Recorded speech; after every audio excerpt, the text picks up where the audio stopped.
Maintenant que nous avons étudié l'anticorps dans son entier, on souhaite comprendre un petit peu plus la spécificité de cet anticorps vis-à-vis de cet antigène. Nous allons alors ouvrir un nouveau fichier qui permet de visualiser une partie de l'anticorps et de sa liaison à l'antigène. Afin de mieux comprendre, vous allez pouvoir colorer comme tout à l'heure les différentes chaînes, donc ruban affiché, puis atome coloré par chaîne. Et ici, vous voyez représenté en rouge l'antigène qui est lié de manière spécifique à une partie seulement de l'anticorps. Pour mieux comprendre quelle est cette partie, vous pouvez tout à fait organiser les différentes fenêtres ouvertes en mosaïque. Vous voyez de nouveau ici l'anticorps dans son entier.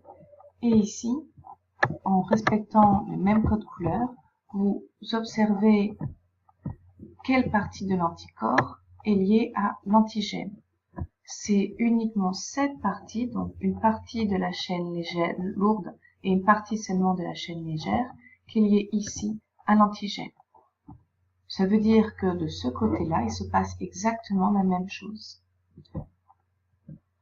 Vous allez pouvoir, maintenant vous avez déterminé que pour chaque chaîne, il existe une partie constante, c'est-à-dire toujours identique, et une partie variable, mettre en évidence si cette partie vient variable est bien celle qui se lie spécifiquement à l'antigène.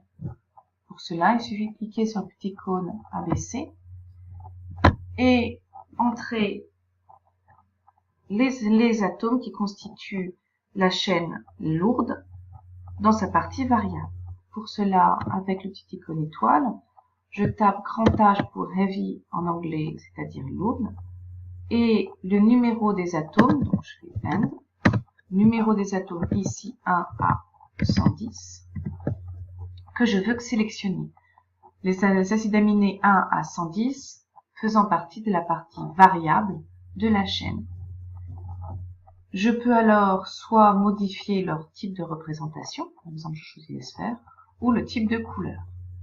Je fais exactement la même chose avec cette fois la chaîne légère, grand L, sauf que cette fois ce n'est plus les acides aminés 1 à 110 mais 1 à 120. Et pareil, je modifie leur forme.